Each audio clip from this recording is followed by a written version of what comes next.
Hello दोस्तों, नमस्कार।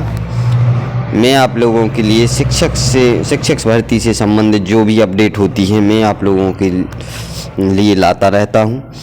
तो आइए, आप लोगों के लिए एक बहुत ही ख़ास खबर लेकर मैं आया हूं।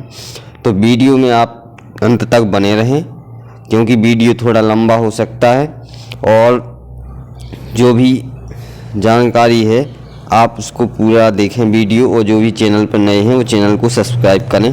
तो देखिए, जो शिक्षक भर्ती है तो उसमें क्या क्या बदलाव हुए हैं। आने वाली शिक्षक भर्ती में बहुत सारे बदलाव हुए हैं और कितनी पोस्टें हैं, अभी फ़िलहाल में एमपी में कितनी पदों की संख्या खाली है, ये सारी जानकारी विभाग ने जो नया राजपत्र जारी किया है तो उसके संबंध में हम बात करेंगे कि जो मध्य प्रदेश का राजपत्र है उसमें क्या क्या बड़े बदलाव हुए हैं। तो आइए हम जानते हैं, एक एक करके सबको देखेंगे। तो यहाँ देखिए जी है, यहाँ देख सकते हैं भोपाल दिनांक 1 दिसंबर 2022। तो इसमें देखिए बहुत सारे संशोधन किए गए हैं। अब हम थोड़ा इसको मुख्य चीज़ों को देखते हैं। यहाँ देखिए चयन परीक्षा से अभिप्रेत है। इन नियमों के अधीन शैक्षणिक संवर्ग के सीधी भर्ती के पदों पर नियुक्ति के लिए आयोजित की जाने वाली चयन परीक्षा। अगला हम बात करें, यहाँ देखिए सहायक अध्यापक प्रयोगशाला, सहायक अध्यापक व्यायाम शिक्षक, सहायक अध्यापक गायन वादन, अध्यापक व्यायाम शिक्षक एवं अध्यापक गायन वादन का क्रमशः प्राथमिक शिक्षक विज्ञान, प्राथमिक शिक्षक खेलकूद, प्राथमिक शिक्षक गायन वादन, प्राथमिक शिक्षक खेलकूद तथा माध्यमिक शिक्षक गायन वादन के पद पर नियुक्त किया जाएगा। अध्यापक उद्योग को उसके स्नातक विषय समूह के अनुसार माध्यमिक शिक्षक के पद पर नियुक्त किया जाएगा। इसके बाद देखिए अब खास बात क्या है, यहाँ इसमें दिया गया है कि जो पद 50% जो है उससे प्रमोशन से भरे जाना है। उसमें देखिए क्या है कि प्रमोशन तो यहाँ दिया जा सकता है, लेकिन उस पर जो है वेतन का दावा नहीं किया जा सकता। यानी आपको पदोन्नति तो दी जाएगी लेकिन उसके अनुसार वेतन नहीं दिया जाएगा। ये है, जरूरत पड़ने पर वो आपको पदोन्नत तो कर देंगे। देखिए यहाँ स्थापन रूप से कार्य करने हेतु नियुक्ति आदि पदोन्नति पदों की रिक्तियों को तत्काल भरने की आवश्यकता है और उपयुक्त शिक्षक वरिष्ठता सह उपयुक्तता के आधार पर उपलब्ध है, तब संबंधित पद का नियुक्ति प्राधिकारी आगामी आदेश तक स्थानांतरण रूप से उच्च पद पर कार्य करने हेतु आदेशित कर सकेगा। इसके लिए देखिए उन्होंने कहा है, परंतु तब वह तक ऐसे व्यवहार पद को धारण कर सकेगा जब तक कि ऐसा शिक्षक ऐसे उच्चतर पद पर स्थापन रूप से कार्य करता है। तो ये देखिए यहाँ दिया गया है। अब इसके बाद उन्होंने कहा है कि जो एमपी टेट है उसकी वैधता आजीवन रहेगी। एक बार देंगे तो जो एमपी टेट की परीक्षा उसको बार बार नहीं देना पड़ेगा, लेकिन चयन परीक्षा अलग से होगी। यदि सिलेक्शन कराना है तो उसके लिए अलग से आपको चयन परीक्षा देनी होगी। जिस प्रकार से उत्तर प्रदेश में सुपर टेट चलता है उसी प्रकार से अब एमपी में भी सुपर टेट की परीक्षा होगी।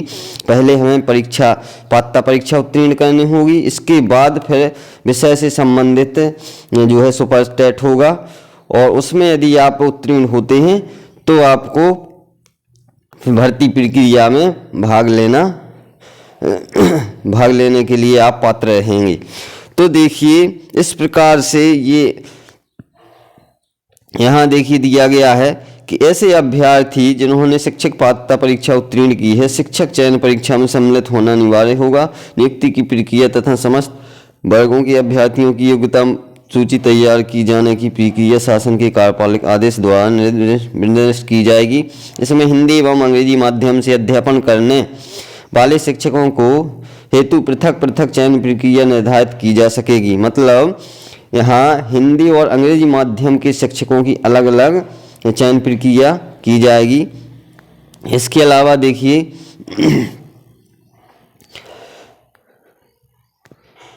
यहाँ देखिए ये है शिक्षक पात्रता परीक्षा, जो इसमें इनके पश्चात पात्रता परीक्षा के नाम से निर्दिष्ट है, विहित प्रक्रिया अनुसार संचालित की जाएगी।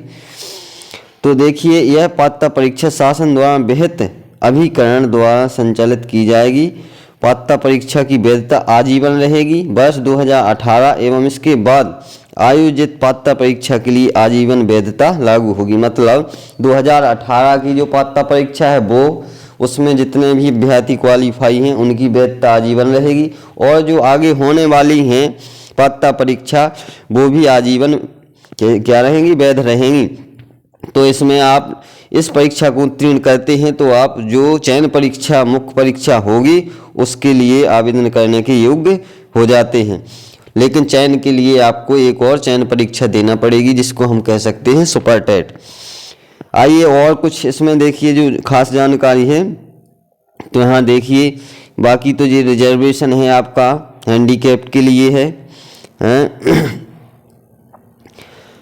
इसके बाद देखिए यहाँ आपको दिया गया कि अभी वर्तमान में किसका ग्रेड पे कितना है और कौन से पद का है, ठीक है, कितने पद खाली हैं, ये इसमें दिया गया है, आप देख सकते हैं। ये है ग्रेड पे है माध्यमिक शिक्षकों का 32,800 से लगा करके इनकी जो सैलरी है, यहाँ देखिए ग्रेड पे दिया गया है और पूरा यहाँ दिया गया है। देखिए इसके बाद यहाँ दी गई है कि कितनी पोस्टें हैं, किस पद के लिए कितनी पोस्टें अभी फ़िलहाल में खाली हैं और किस प्रकार से भरी जाएंगी। तो आप देख सकते हैं जो प्राचार्य हैं, प्राचार्य के लिए 1050 और प्लस 64 और हैं। इसमें से सीधी भर्ती में एक भी नहीं भरी जाना है, सभी भर्तियाँ 100% कैसे भरी जाएंगी, पदोन्नति से। इसके बाद उच्च माध्यमिक शिक्षक के भी 34,789 पद हैं, इसमें से 50% पदोन्नति से भरे जाएंगे और 50% सीधी भर्ती से।